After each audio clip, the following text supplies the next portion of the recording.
Christmas is lights, family, joy. Peel back the wrapping paper and you'll find a version of Christmas your parents never talked about. A season of horned demons stalking children, drunken mobs pounding on wealthy doors, and as recently as 2025, snowball fights that end in gunfire. So how did we get from ritual chaos to Hallmark movies? Here's the part of Christmas we buried, and why. And it starts with something parents used as a weapon. In the alpine regions, Germany, Austria, and Switzerland, Christmas Eve wasn't Santa checking his list. It was Krampus night. Krampus, a horned demon covered in matte black fur, carrying chains and birch branches. He roams villages with a wicker basket on his back for children who misbehaved. He'd stuff them in, drag them back to his lair, and depending on which version you believe, eat them, drown them, or drag them straight to hell. But while Krampus stayed in the forest as a glorified seasonal babysitter, the real Christmas terror wasn't for children. It was for the rich. In medieval and early modern Europe, Christmas didn't unfold in cozy living rooms. For 12 days starting December 25th, the social order flipped upside down. Poor workers and peasants formed rowdy bands, often with sticks or noisemakers in hand, and roamed door to door, caroling and demanding food, ale, and treats from wealthy homes. This ritual was known as waysailing, a boozy toast to health and harvest. Stingy hosts risked mischief, shattered windows, overturned furniture, or even a symbolic raid on their orchards and livestock. By the 17th century, authorities were struggling to rein it in, as the holiday mayhem fused with brewing social unrest. During the English Civil War, the 1647 Christmas riots in Canterbury erupted when revelers defied Puritan bans with a street football game that spiraled into clashes with soldiers, leaving several dead, including shots fired into the fray. Fast forward to 1828 New York City, where holiday gangs clashed in brutal street brawls, torching property and terrorizing elites amid economic despair. The chaos got so severe, it spurred the creation of the city's first professional police watch.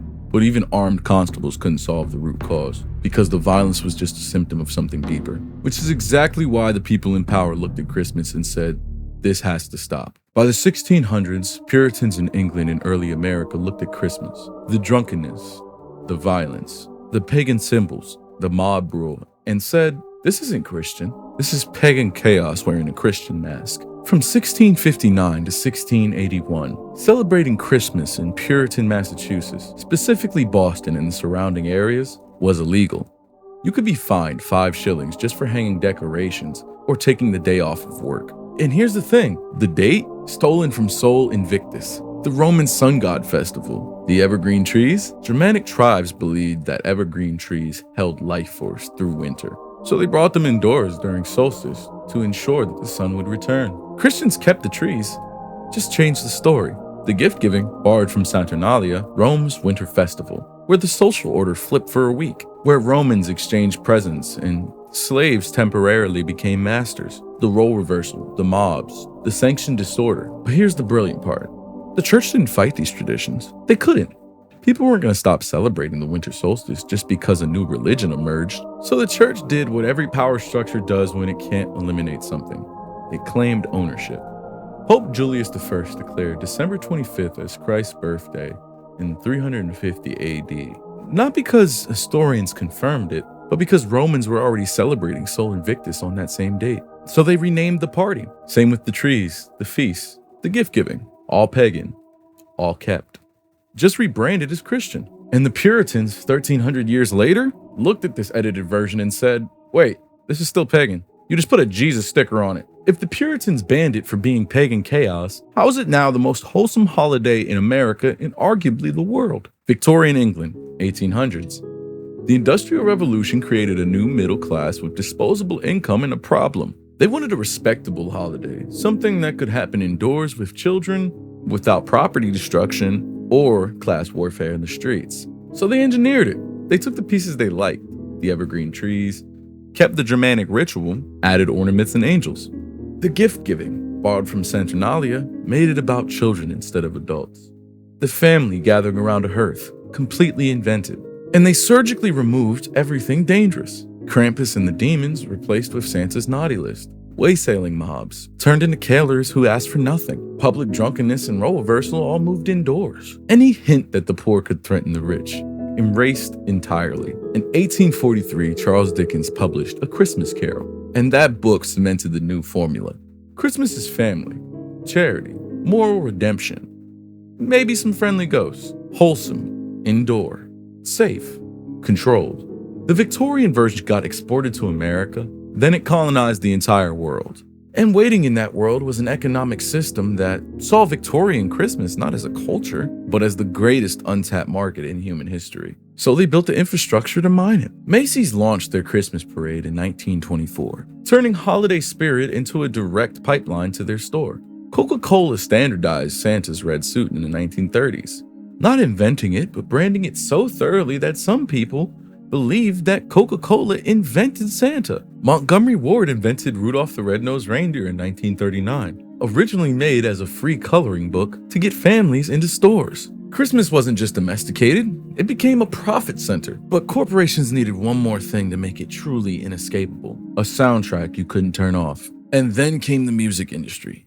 First crooners, then pop stars, each generation adding their royalty stream to Christmas. The 1940s and 50s had Bing Crosby, Frank Sinatra, Nat King Cole. They gave Christmas a soundtrack. White Christmas, Let It Snow, The Christmas Song. These weren't folk songs passed down through generations. Artists recorded Christmas albums not for tradition, but because they knew it would pay royalties every December. Kind of like what I'm doing right now. Subscribe. And then the dreaded year of 1994. Mariah Carey releases All I Want for Christmas Is You. 30 years later, that one song generates $3 million annually on December. And in America, you can't escape it. Every November, it resurfaces like clockwork. Stores, malls, radios, song playlists. It doesn't ask if you want to hear it. It's just there, on loop, for 8 weeks straight. The holiday that started with Krampus hunting down children in the woods is now Mariah Carey hunting down your eardrums in Target. And this corporate editing isn't just American. Even the original date created lasting splits. While most of the world celebrates Christmas on December 25th, roughly 200 million Orthodox Christians mark Christmas on January 7th, following the older Julian calendar. This is a living refusal of the church's first edit. And in direct reversal of the short, intense medieval celebration, the Philippines is famous for having the world's longest Christmas season. Festivities begin in Burr months, that's September, with music, decoration, and shopping. A months-long commercial celebration that proves even the timeline itself is just another editable variable. Even in Japan, a country with few native Christian traditions, the holiday was shaped into a purely commercial event. An estimated 3.6 million Japanese families celebrate Christmas with KFC, thanks to a marketing campaign from the 1970s that successfully framed fried chicken as an authentic Western Christmas meal. What the church did with paganism and the Victorians did with the mobs, an ad executive did with a bucket of chicken. So here's the pattern beneath every edit. Christmas was domesticated because it was a threat. For centuries, it was the one time of year when social order flipped, when the poor could demand from the rich, when servants could mock their masters. When chaos wasn't just allowed, it was expected. That is a direct threat to anyone in power. The church looked at pagan winter festivals and said, redirect this devotion to our God. The Victorian middle class looked at waysailing mobs and said, redirect this chaos into domestic discipline. Corporate America looked at Victorian wholesomeness and said, redirect this sentiment into commerce. Finally, the music industry looked at December and said, redirect their emotions into intellectual property. There's only the version that serves whoever is in power right now. The version you know isn't the real one. It's the version that survived because it stopped threatening anyone who mattered. And if you think the editing actually worked, that we successfully domesticated Christmas and moved the violence into the past, let me show you something. 2008, Philadelphia. A teenager throws a snowball, hits a man in the face. Shot in the head. Dead. In 2025, Connecticut, 12-year-old boy threw a snowball at a car. Whoever was driving that car, guys, went around the block, came back, and someone in that car started shooting at those two kids. the boy takes multiple bullets to the leg and arm. We didn't eliminate Christmas violence. We just stopped calling it Christmas violence.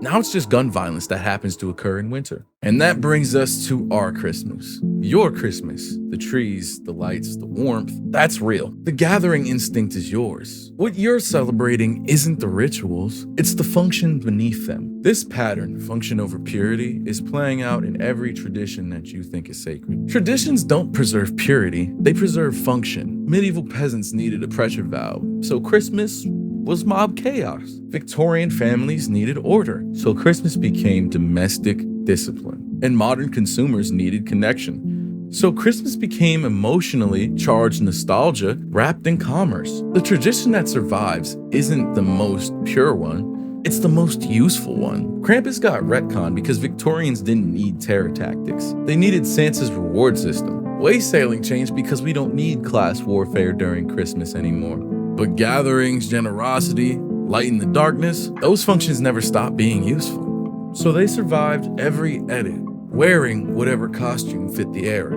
My beard is itchy. Halloween started as Samhain, the dead walking among the living. Now it's kids in costumes and adults going to parties. Same function, marking the seasonal shift, different costume. Valentine started as Lupercalia, blood sacrifice and fertility whippings. Now it's chocolates and roses. Same function, marking intimacy, different costume. Thanksgiving, with a complex colonial history, now it's turkey and football. Same function. Harvest gratitude, edit out the dark parts. Every tradition you celebrate is an edited version of something darker, stranger, more complicated than what you were taught. So some of you might be wondering, then which is the real Christmas? The pagan solstice, the medieval mobs, the Victorian hearth, the Coca-Cola ad, the Mariah Carey music. There is no real Christmas. And the version you'll pass on to your kids, that'll be edited too, stripped of whatever doesn't serve the future. The only question is, will you notice it when it happens?